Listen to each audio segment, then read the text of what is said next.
What's going on, Bulls Nation? Welcome into CHGO Bulls pregame, presented by DraftKings Sportsbook, America's top-rated sportsbook. Download their app. Be sure to use promo code CHGO when you sign up.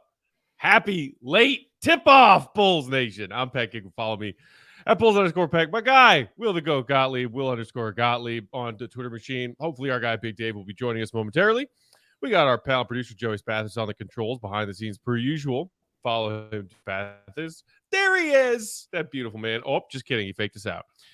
We are CHGO_Bulls. Bulls facing off against the Los Angeles Clippers out on the West Coast tonight, concluding their 3-game West Coast trip, trying to go 3-0 on this road trip to not only firmly hold themselves in that 10th and final play-in spot, Will, but also maybe do some climbing and get up to that 7-8 play-in matchup.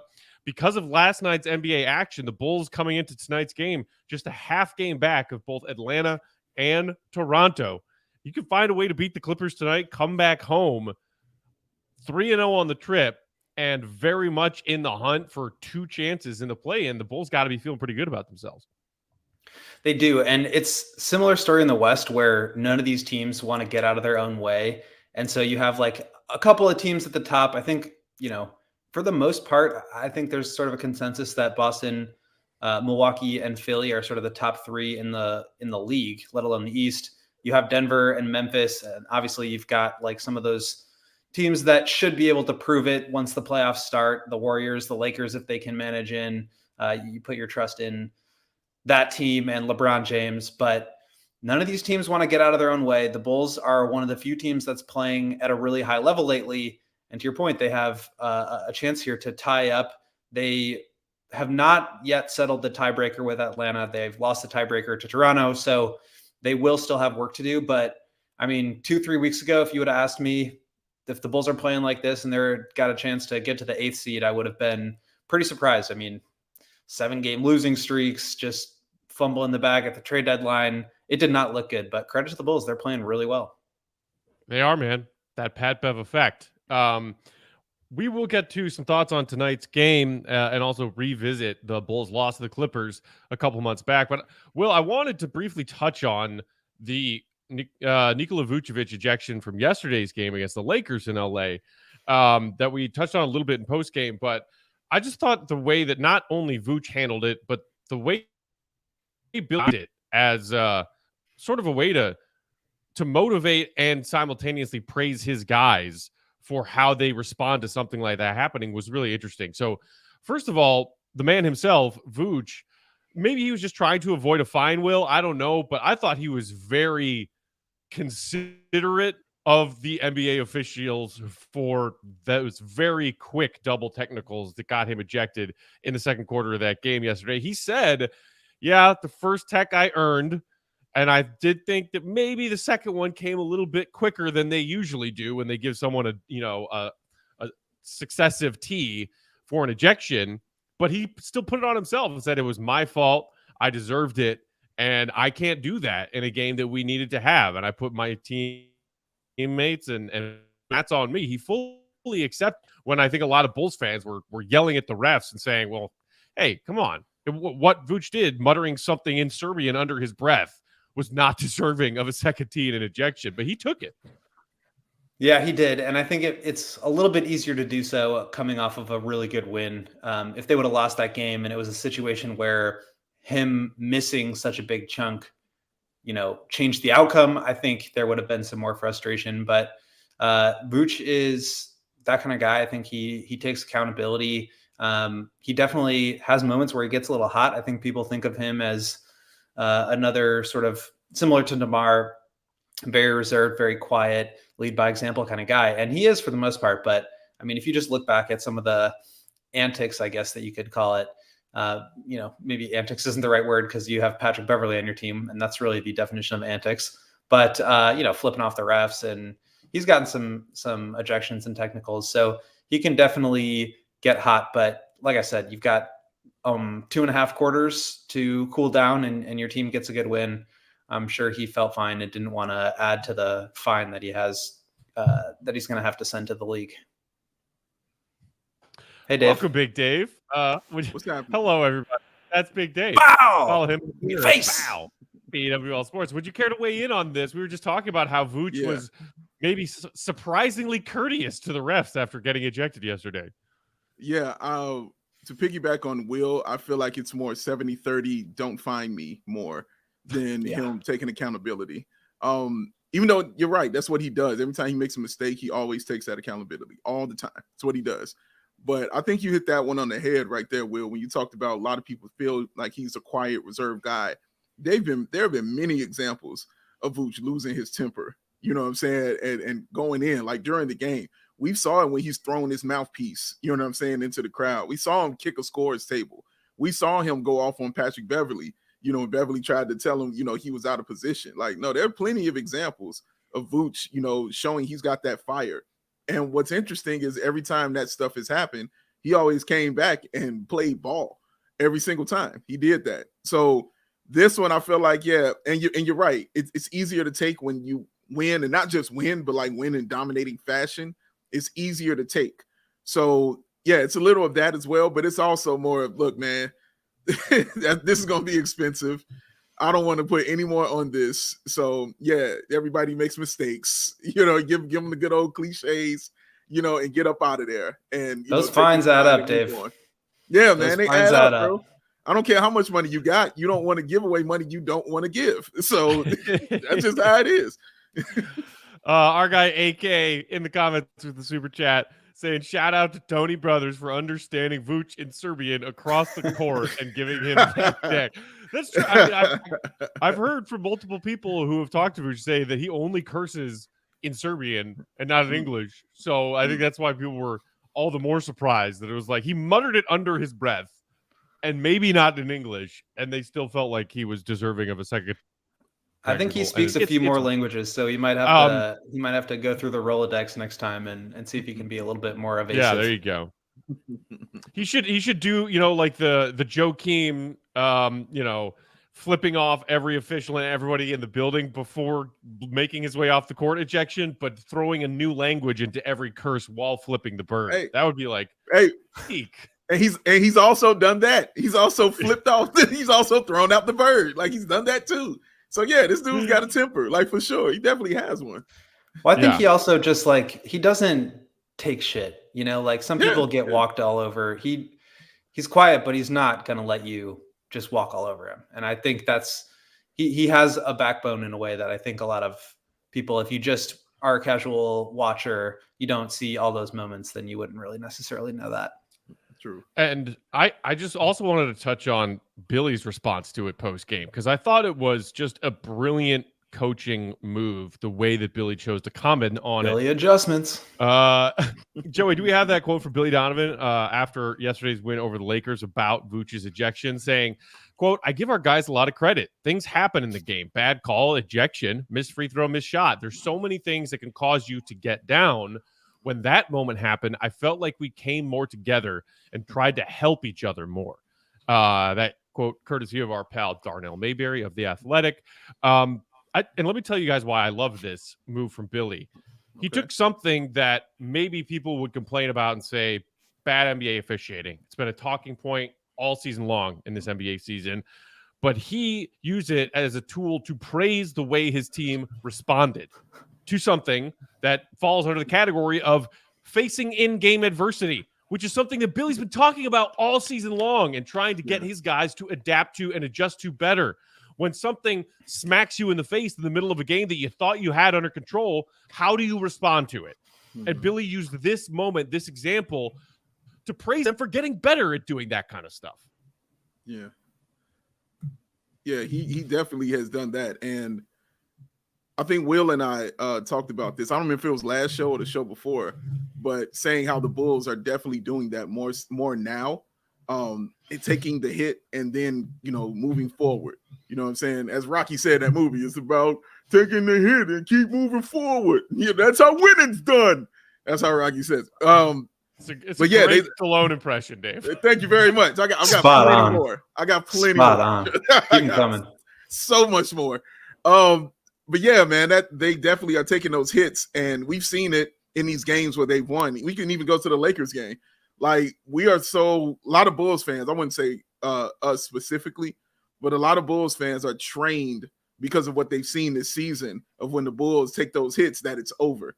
So it didn't matter that it was a 20-point lead. As soon as they cut that joint to like 15 or 13, everybody was like, oh, here we go. Like it's about to be over. It's about to go down. And they didn't let it happen that way. And they, continued to dominate in that game. So, yeah, Billy Donovan spun it correctly. And it's something, like you said, Matt, he's been preaching and harping on since last year about this team, handling adversity and, continuing to get better and continuing to move forward, even though, you're dealing with something tough. And that shows a lot about the team, losing your third best player and still handling a team that it was bringing back, the greatest score, the number one scorer in NBA history. So that's a big deal, that they handled them the way they did, man, because it wasn't like the Lakers weren't hot. The Lakers were on fire. They were winning games like that seriously. And the Bulls made them look like just mere mortals. Yeah, totally agree. I like the way that he used this as an opportunity to spin it forward. We talk about that a lot, just as media members and content creators of you've got news that you want to talk about. You've got a story that you want to tell, but what's the next step? What comes from it? And I think that was a good way to motivate the guys. And he's obviously a player's coach. Every single thing he says starts with, I give our guys a lot of credit, as that quote did. The one thing I love about Kobe, the one thing I love about Zach, I give our guys a lot of credit. Those are Billy Donovanisms, but he's a player's coach. And I think the way that he put that, he spun that forward as sort of a sign of optimism and really hammered that home, because to your point, Dave, that is something that they've struggled with. And not just that they've struggled with, but aggressively struggled with. It's been explosively bad at times where you're giving up 25-point leads. You're blowing, games that you should win against the Magic and the Pacers and these teams that you just have no business losing to. And so when you're able to do it against, the Lakers' record isn't great, but they're surging right now. I think they had won 7 of 10 coming into that game. Mm-hmm. And the Bulls just kept moving forward. That is a skill. That is something that has taken a really long time for the Bulls to learn. There are going to be times where, as we say, progression is not always linear. There are going to be games where, they come back and they're not able to hold off or withstand a run. But the fact that they've shown that a handful of times over the past few weeks, I think is a huge, huge positive indicator for me. And part of the reason why I've felt a lot more encouraged about this team, because that is such a big hurdle for them to just not crumble. We use this example all the time of the Pat Connaughton corner 3 against the Bucks, last, February or whatever it was, last March, where they just lost that game afterwards. Mm-hmm. And now they're able to keep weathering the storm and moving forward and, punching back with their own run. And that is what you need to be able to do as a playoff team, as a play-in hopeful. And that's kind of how they're looking right now. All right, let's take a quick break, talk to y'all about our friends at DraftKings. When we come back, more thoughts on tonight's game. We got injury updates and starting lineups for both teams, Bulls and Clippers. Also, we'll take a quick look at what happened last time these teams faced off earlier this season. Just a reminder, as always, to sign up for that DraftKings Sportsbook account if you haven't already. Download the app, use promo code CHGO when you do, and get yourself a same-game parlay in for tonight's Bulls-Clippers game. You still got some time. Got 10, 15 minutes before tip-off. Get in a same-game parlay, a no-sweat same-game parlay from DraftKings, because if it doesn't hit, no worries. You get a bonus bet back. Also, all those new users, new customers signing up with the DraftKings Sportsbook app, when they use promo code CHGO, will get that incredible offer to put $5 down on any NBA action. Maybe it's tonight's Bulls-Clippers game. Either way, you're getting $200 back in bonus bets. $5 down, $200 back. What's nuts like? Hello? Let's see who our DraftKings King of the Game is going to be tonight. Man, Zach LaVine has been on a heater. Maybe it'll be him. Maybe it'll be DeMar. Looking forward to finding out either way. Always be sure to use that promo code CHGO when signing up at DraftKings Sportsbook. Rated Sportsbook.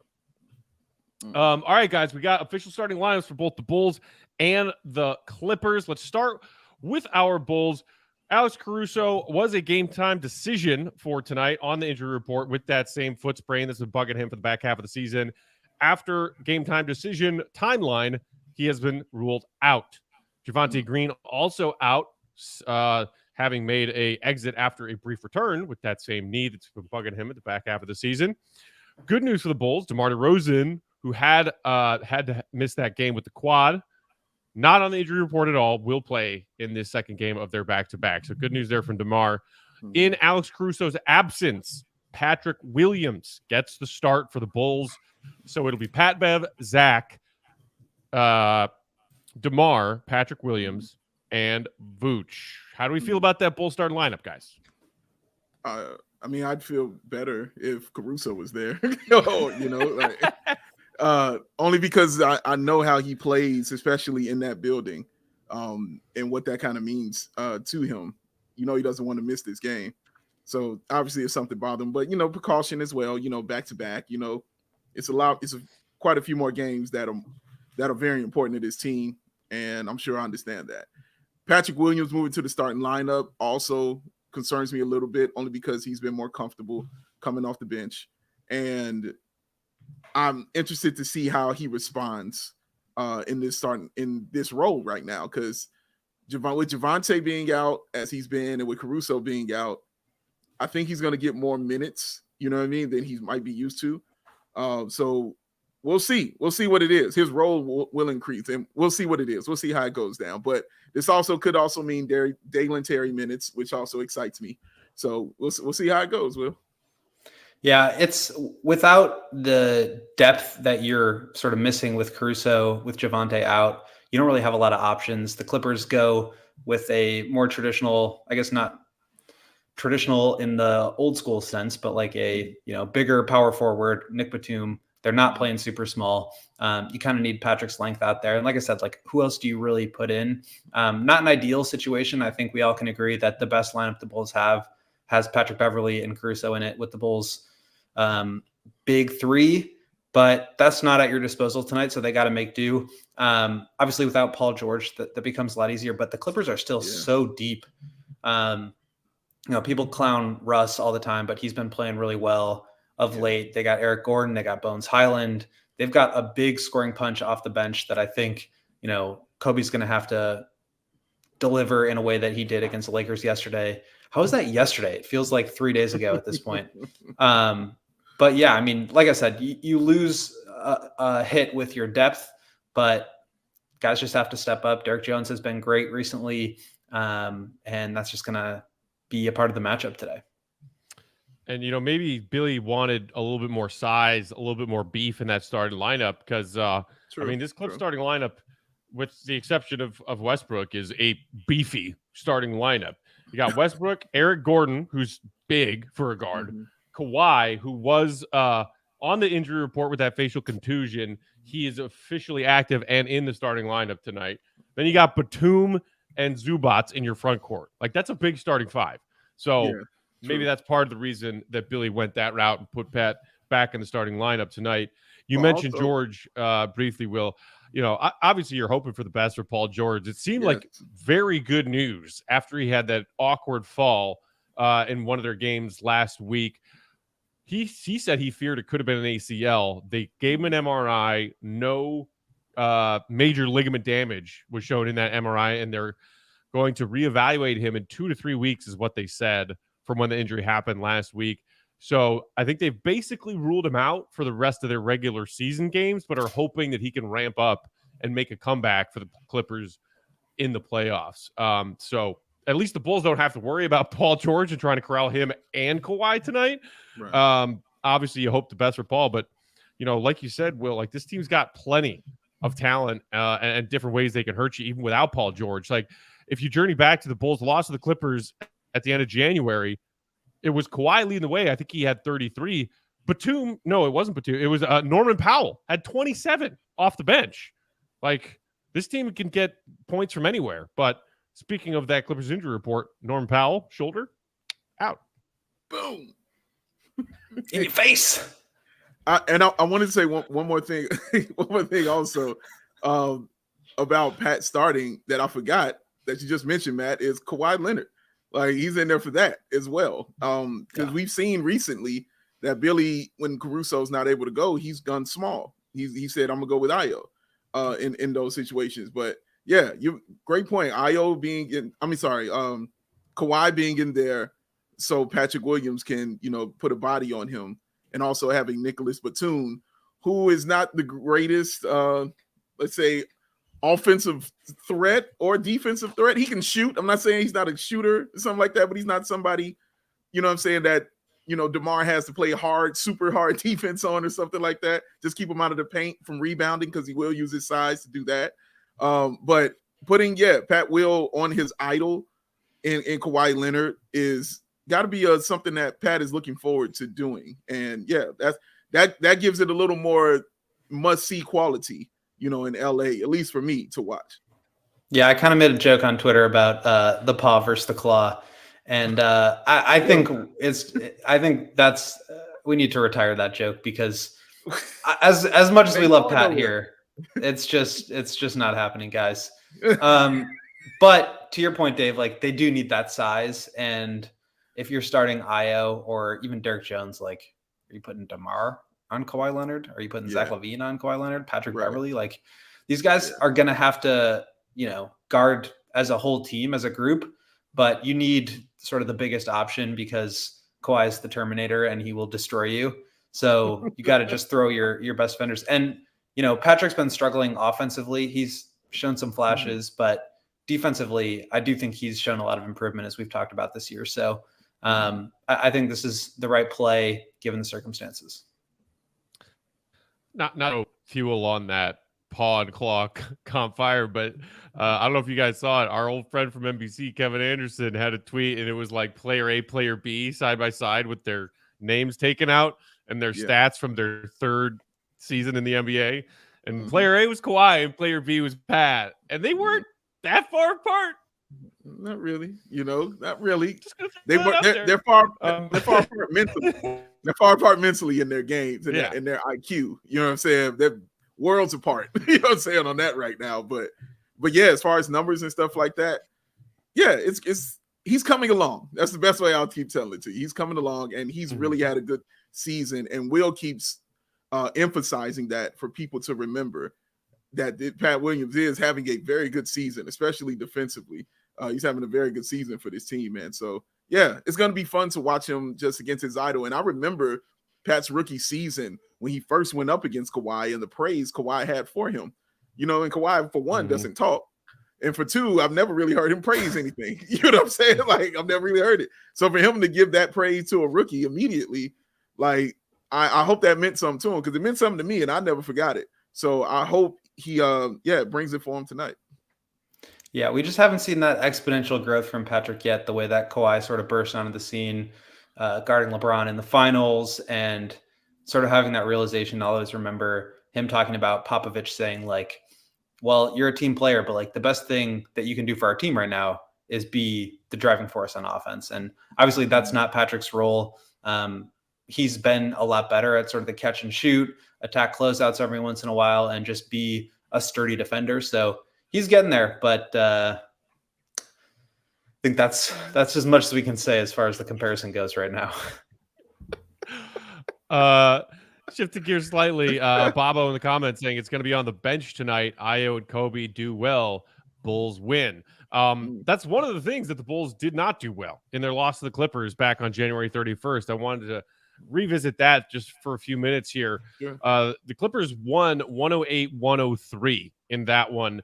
And that was, if you all might recall, and it's like why I wanted to go back and look at it. It's in that stretch of the middle of this season when the Bulls kept giving away games that they had. The thing they had control of. And it's, why we were talking about it with Vooch and Billy talking about how they responded to that in-game adversity. The Bulls led the Clippers by 19 midway through the second quarter of that contest. And you think, oh, okay, well, I'm going to get a nice win against the Clippers here. Again, a Clippers team that had both Kawhi and Paul George playing in that game. But it didn't end that way. And that 19-point lead that turned into an L was one of 7 big, like, high teams or 20-plus deficit. 20-point leads that the Bulls have seen evaporate and turn into losses this season. And when I went back and looked at the box score of that game, so many things about that just were like, traumatic flashbacks of what the Bulls were doing to lose all of those games in that kind of style earlier this season. They allowed the Clippers to win. The Clippers only 40% from the field, 27% on 44 3-point attempts. How do you lose that game? Well, you lose that game by turning the ball over 20 times and giving the Clippers 25 points. Clippers 16. Oh, he saw him. We lost him, Matthew. Tell him, but I think what he was. I think where he was going with that was DeMar DeRozan, career high, 8 turnovers. Zach LaVine, 6 turnovers. And I mean, the Clippers are a great defensive team. They've got great individual defenders. Paul George and Kawhi are 2 of the best in the game. Terrence Mann has had a good season. But you're not going to win games that way. And it was another example of one of those games where the Bulls rely so much on shot making. They shot 50-50, did not shoot so well from the line, only 71%. But I think they've come a long way in terms of diversifying how they get their offense. They allowed 11 offensive rebounds. I think they've cleaned that up a bit of late. The turnovers obviously is going to kill you, but like if they got lucky to make as many threes as the Clippers did in that game, shooting 20 fewer threes. But to what I assume Matt's point was going to be, like you can't win a game if DeMar DeRozan turns the ball over 8 times and Zach is turning it over 6 times too. Like at least one of those guys needs to be taking over, if not both of them, and for them to both play so poorly. And I remember being in the locker room after that game, and DeMar was just like, I don't know what happened. Like he was pissed because like he felt like he was just giving him away. Like he didn't feel like he was under pressure, that he was, that the Clippers were forcing him into errors. He felt like they were just mental mistakes, dribbling off his foot. I remember one, he was just like, got ripped up, like crossing half court for a dunk. Yep. It was just bad. And I think they'll be a lot more composed tonight. The other thing that was sort of a callback for me was DeMar having this interview talking about teams that passed over him or that offered him a smaller salary than what he ended up getting for the Bulls. And he said, you can go look at my stat sheet, and the games where I scored a lot, those are the teams that didn't give me the money that I wanted. And that's because he scored 50 on the Clippers around this time last year. If you'll remember, they had the foul away from the ball on the inbounds pass that allowed the Bulls to tie it. And then, an easy dunk off of an out of bounds play that sealed it. But DeMar had 50 points, an overtime win. One of my first games with CHGO covering the Bulls in the United Center. And that was one that I will remember for a long time. Yeah, Dave, if you recall, I think that was the game where you and I were freaking out watching it at the studio and trying to be quiet while the Hawks guys were doing their post-game show, trying to be quiet and failing miserably. As usual. I was going to say, how do you just pick out the one where you were losing your minds? I think that's all of them. Yeah. Well, this one was in a positive way. It hasn't been a lot of that this season, but now it has been. So we haven't had to deal with that yet. Well, we had to just be quiet because, they're playing well. But hopefully that comes up again, man, because he's right. We were losing our minds, and it was funny to watch.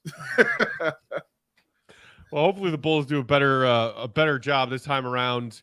Hopefully there's not 14 turnovers between the Bulls' 2 key offensive players in Zach and DeMar. And hopefully we're talking about a Bulls little 3-0 West Coast trip. And Pacers took an L already tonight. So the Bulls got a little bit more breathing room from them, behind them in the play-in race. And they win this one, and they are right there with Atlanta and Toronto fighting for that 8th seed and 2 chances in the play-in tournament. Let's see if they can do it. Late night. Hope the Bulls had some coffee after lunch. Y'all should too. Grab yourself a coffee or grab yourself a Goose Island. Either way, we'll see you for post-game. Hopefully we're talking about a W. In the meantime, Will's on Twitter, Will_Gottlieb, Big Dave, Bow, BAWL Sports. Shout out to our friends at Trash Talk. Dude, I just was drinking coffee out of one of those mugs the other day, Dave. It was fantastic. Made me smile. We're CHGO_Bulls. Shout out to our pal producer, Joey. We'll talk to y'all for post game. See you, Red. Be good. Peace.